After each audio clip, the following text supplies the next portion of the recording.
El 24 de agosto la iglesia recuerda al apóstol San Bartolomé. Si deseas saber algo de él, puedes entrar al aplicativo Reflexiones del Evangelio. El miércoles de la 21ª semana del tiempo ordinario, el Evangelio que toca es el de Mateo 23, 27 al 32.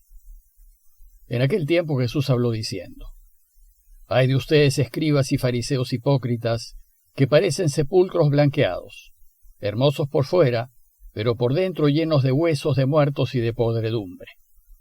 Así también son ustedes.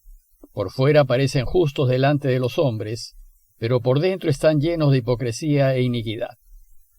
Ay de ustedes, escribas y fariseos hipócritas, que construyen los sepulcros de los profetas y adornan las tumbas de los justos, diciendo: si hubiésemos vivido en el tiempo de nuestros padres, no nos hubiésemos unido a ellos para derramar la sangre de los profetas.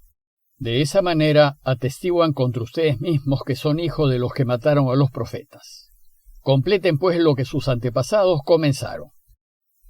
Con el comentario de la lectura de hoy, completaremos los 7 ayes con los que Jesús ha venido denunciando a escribas y fariseos.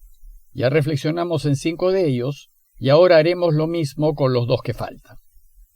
Entonces, siguiendo el texto, el 6º ay dice así: «Ay de ustedes, escribas y fariseos hipócritas, que parecen sepulcros blanqueados, hermosos por fuera, pero por dentro, llenos de hueso de muertos y de podredumbre».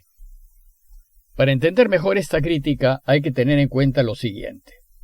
Primero, que en las grandes fiestas religiosas judías la ciudad de Jerusalén al menos triplicaba su tamaño debido a la cantidad de peregrinos que llegaban a las celebraciones. Las tiendas de campaña que armaban los peregrinos se ubicaban en torno a Jerusalén y en todo lugar en donde era posible acampar.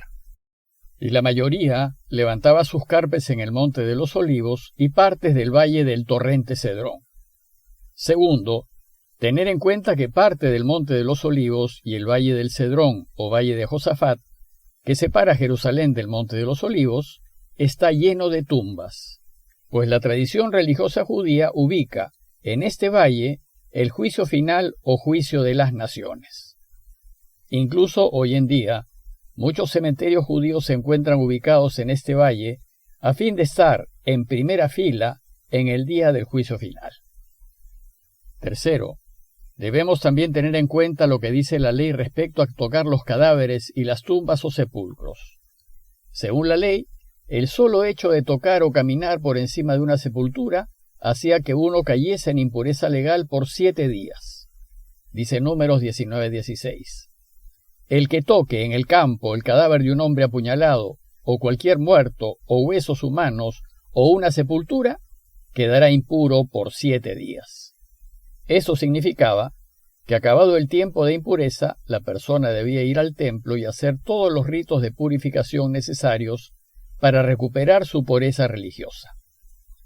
Debido a esta ley de pureza religiosa, tenemos por ejemplo el caso de la ciudad de Tiberíades, que fue construida por Herodes Antipas a orillas del lago.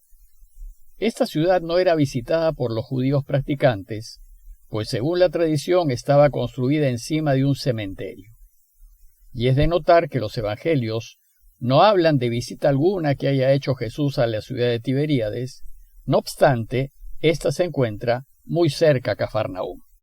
Por este motivo, las autoridades religiosas judías, especialmente antes de las fiestas, solían pintar con cal o yeso las tumbas para que los peregrinos lo adviertan y no acampen sobre ellas ni las toquen, y evitar así que caigan en impureza legal, pues ello les hubiese impedido celebrar la fiesta religiosa para la que habían ido a Jerusalén.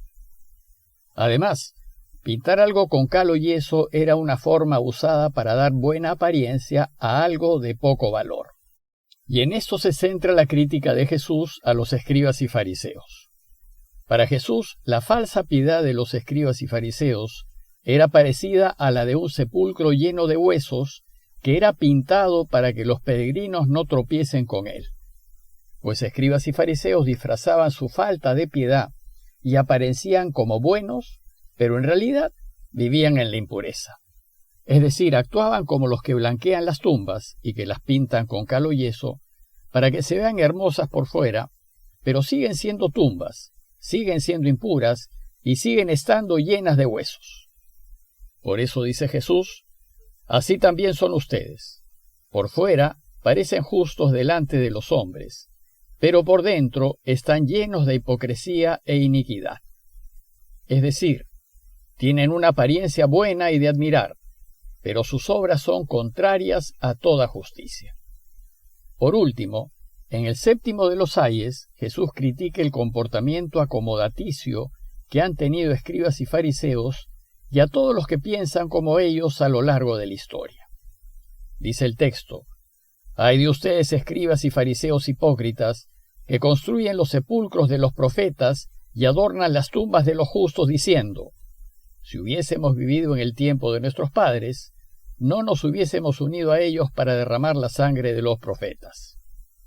Los profetas y justos que menciona Jesús son aquellos que a pesar de toda oposición, persecuciones y muerte, observaron fielmente el corazón de la ley. Bueno, pues los escribas y fariseos dicen honrar a esos profetas que sus padres mataron, construyéndoles hermosas tumbas y monumentos. Es decir, los canonizan en público, pero son descendientes de los mismos que los asesinaron. El problema no es que honren a los profetas y justos, sino que en la práctica siguen comportándose como sus antepasados. No hacen caso a los mensajes de los profetas, ni viven verdaderamente la ley de Moisés. Y de esta manera, dice Jesús, ustedes atestiguan contra ustedes mismos, pues son hijos de los que mataron a los profetas. Finalmente Jesús los desafía diciéndoles, completen pues lo que sus antepasados comenzaron. Y con esto, el Señor hace referencia a su propia muerte. Jesús sabía que el deseo de las autoridades judías era eliminarlo, pues con sus denuncias los ponía al descubierto y los hacía perder autoridad ante la gente. Entonces, siguiendo la lógica histórica, ahora les toca a ellos hacer lo mismo con Jesús, de la misma manera que sus antepasados mataron a profetas y a justos. A manera de conclusión, los invito a reflexionar en este conjunto de ayes y preguntarnos sobre nuestra coherencia de vida. Es decir, preguntarnos si vivimos como decimos que hay que vivir y si hacemos lo que decimos que hay que hacer. Pues el camino de Jesús nos exige plena autenticidad de vida. Yo deseo terminar esta reflexión acerca de las críticas que hace Jesús en el capítulo 23 con una nota más bien de estudio, de enseñanza.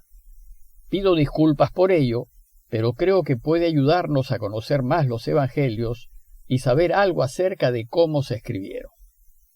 Mi deseo es compartir con ustedes cómo es que han llegado a nosotros los evangelios, es decir, el texto bíblico que usamos, partiendo de un ejemplo concreto, el verso 14. Si se fijan en sus Biblias, si son de buenas ediciones y hechas por equipos de expertos, no van a encontrar el verso 14 de este capítulo. ¿Qué ha pasado? ¿Por qué no está? Me voy a limitar solo al Nuevo Testamento. Bueno, pues resulta que no existen los textos originales de los evangelios y de las cartas de Pablo. Estos se perdieron en el tiempo. En aquellos tiempos, cuando la imprenta no existía, los libros se copiaban a mano. Entonces, a fin de divulgar la buena noticia, las comunidades cristianas hicieron muchas copias y copias de los evangelios y de las cartas. Y esas copias, como se hicieron a mano, suelen tener errores. Se saltan alguna palabra o no copian alguna línea.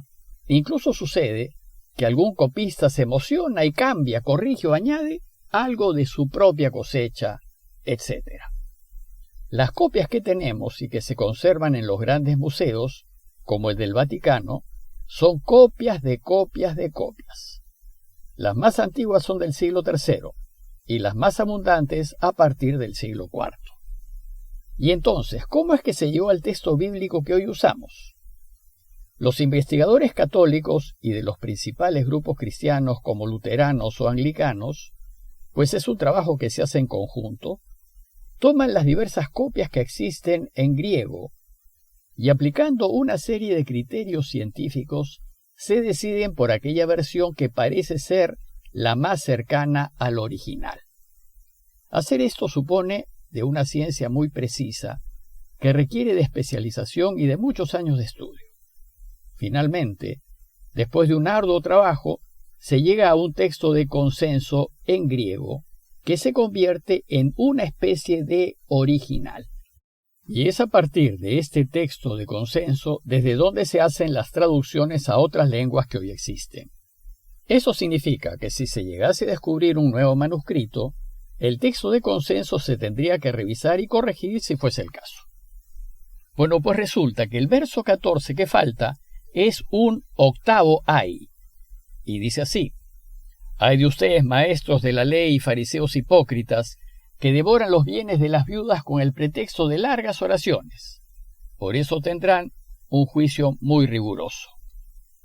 Como ven, se trata de una variación del mismo tema que Jesús ha venido criticando, y salvo la circunstancia, no añade nada nuevo a lo ya criticado.